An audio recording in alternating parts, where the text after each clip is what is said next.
আসসালামু আলাইকুম। আমি কাজল শখের রান্না থেকে আপনাদের জানাচ্ছি স্বাগতম।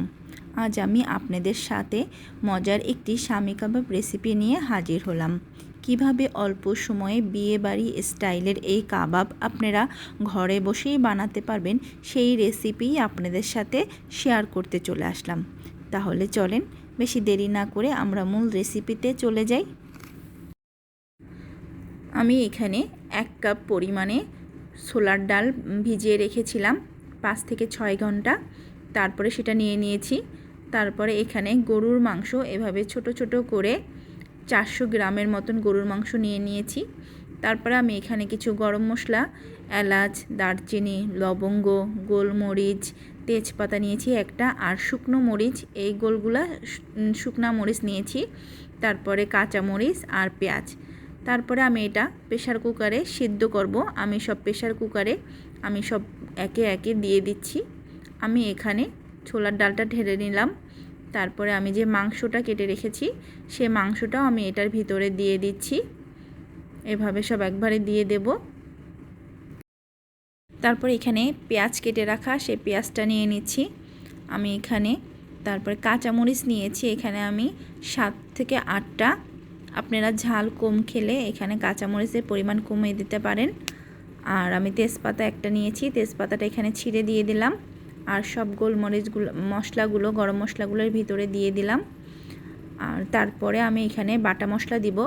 আদা রসুন আমি এখানে 1.5 চামচ পরিমাণে আদা বাটা দিব, আর 1.5 চামচ পরিমাণে রসুন বাটাটা দিব। তারপরে আমি এখানে ধনে গুঁড়ো দেব 1.5 চা চামচ পরিমাণে। তারপরে জিরা গুঁড়াও দেব 1.5 চা চামচ পরিমাণ মতো। আমি এখানে আমার আন্দাজ অনুযায়ী দিয়ে দিচ্ছি। আপনারা যখন বেশি নেবেন তখন মশলাও একটু বাড়িয়ে দেবেন, আর কম নিলে মশলার পরিমাণটাও একটু কমিয়ে দেবেন।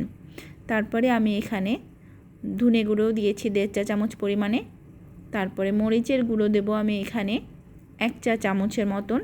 যেহেতু আমি এখানে শুকনা মরিচ দিয়েছি, কাঁচামরিচ দিয়েছি, এই জন্য আমি শুকনা মরিচের গুঁড়াটা 1 চা চামচ দিলাম। তারপরে আমি স্বাদ মতন লবণ দিয়ে দেব এখানে, যতটুকু আমার লাগে। তারপরে আমি এভাবে ভালো করে এটা মাখিয়ে নেব, যাতে সব মশলাগুলো একে অপরের গায়ে লেগে যায়, সেভাবে ভালো করে মাখিয়ে নিতে হবে। তারপরে আমি এখানে পানি দিয়ে দিচ্ছি। পানিটা এখানে আমি খুব অল্প দেব, যেহেতু আমি এটা প্রেশার কুকারে সিদ্ধ করব, সেজন্য পানি বেশি লাগবে না। আমাদের সামান্য একটু পানি হলেই এটা সিদ্ধ হয়ে যাবে। এই জন্য পানির পরিমাণটা একটু বুঝে দেবেন। আমার এখানে বুঝে আমার যেটুকু পানি লাগলো, মোটামুটি 1 কাপ পরিমাণ পানি দিলে এখানে হয়ে যাবে। তারপরে আমি এটা প্রেশার কুকারে ঢাকনা লাগিয়ে এখানে আমি 4 থেকে 5টা সিটি দেব। এতেই আমার ইয়াটা সিদ্ধ হয়ে যাবে। দেখেন আমার ইয়াটা সিদ্ধ হয়ে গেছে, মাংসগুলোও সিদ্ধ হয়ে গেছে, ডালটাও সিদ্ধ হয়ে গেছে। পানি একটু নাই, তবে হালকা একটু মনে হচ্ছে, এর জন্য আমি হালকা একটু চুলায় রেখে এটা একটু শক্ত করে ছেঁকে নেব। আমার সবটা করা হয়ে গেছে। তারপরে আমি এখান থেকে আস্তে আস্তে যে গরম মশলাগুলো সেগুলো আমি উঠিয়ে ফেলে দিচ্ছি। তেজপাতা, তারপরে দারচিনি, এগুলো আমি ফেলে দেব। তারপরে এটা আমি ব্লেন্ডারের জারে নিয়ে নিয়েছি। এরকম আমি আজকে ব্লেন্ডারে এটা গুঁড়ো মিহি করে পেস্ট করে নেব। আপনারা চাইলে এটা পাটায় বেটেও করতে পারেন। যেহেতু আমি পাটা নেই, আমি এই জন্য ব্লেন্ডারেই করতেছি। আপনারা পাটায়ও করতে পারবেন। এভাবে আমি সবগুলো করে নিচ্ছি। দেখেন আমার খুব সুন্দর করে এটা মিহি করে করা হয়ে গেছে। এখন আমি এটার মধ্যে 2টা ডিম দিয়ে দেব। ডিম এখানে যতটুকু লাগে, তবে 2টো দিলেই হয়ে যাবে। আমি এই জন্য 2টা ডিম নিয়ে নিচ্ছি। এখানে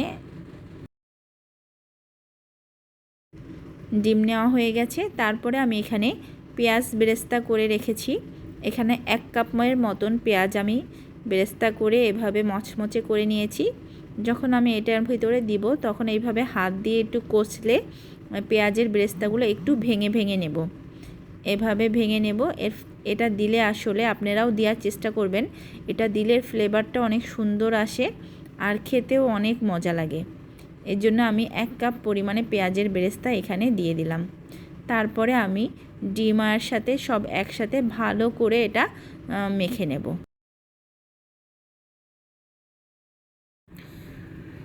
তারপরে মাখা হয়ে গেলে আমি হাতে একটু তেল স্প্রে করে নিচ্ছি। এভাবে তেলটা 2 হাতে ভালো করে লাগিয়ে তারপরে আমি এখানে যতটুকু পরিমাণে আমি লাগবে সেরকমভাবে এভাবে গোল করে উঠিয়ে নেব। নিয়ে তারপরে এভাবে 2 হাতের সাহায্যে আমি এটা কাবাবের শেপ করে নেব। আপনারা চাইলে লম্বাভাবেও শেপ দিতে পারেন, তবে যেহেতু শামি কাবাব বানাচ্ছি আমি, সব এরকমই করেই বানানো হয়, সেই জন্য আমি এভাবেই শেপ করে নিচ্ছি। এভাবে আমি চেপে চেপে এর শেপটা দিয়ে দেব। দেখেন এভাবে আপনারাও বানিয়ে নেবেন।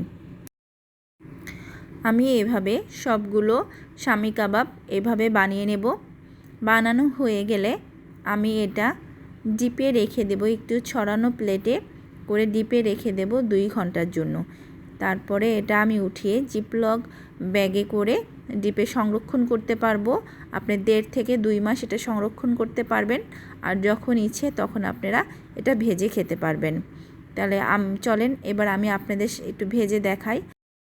আমি এখানে যে বেরেস্তা করেছিলাম যে কড়াইতে, সেই কড়াইতেই আমি এটা ভেজে নিচ্ছি। এরকম তেল এতটা না দিলেও হবে, আপনারা শ্যালো ফ্রাইও করতে পারবেন অল্প তেলে। যেহেতু আমার তেল বেশি ছিল আমি সেটার মধ্যেই এটা ভেজে নিচ্ছি। এভাবে আমি শামি কাবাবগুলো ভেজে নেব। এভাবে গোল্ডেন ব্রাউন কালার করে এটা ভেজে নিতে হবে। তাহলে আমার ভাজা হয়ে গেল। দেখেন দেখতে কত লোভনীয় হয়েছে। দেখতে যতটা লোভনীয় হয়েছে খেতেও কিন্তু দারুণ হয়েছে। আমি আশা করি আপনারা এভাবে বানিয়ে খাবেন। কেমন হয়েছে আমাকে কমেন্ট করে জানাবেন। যদি ভালো লাগে তাহলে আমার চ্যানেলকে সাবস্ক্রাইব করবেন, লাইক দিবেন, কমেন্ট করবেন। এভাবে আমাকে সাপোর্ট করবেন।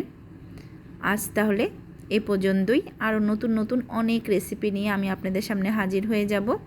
তাহলে আজ এ পর্যন্তই। আল্লাহ হাফেজ।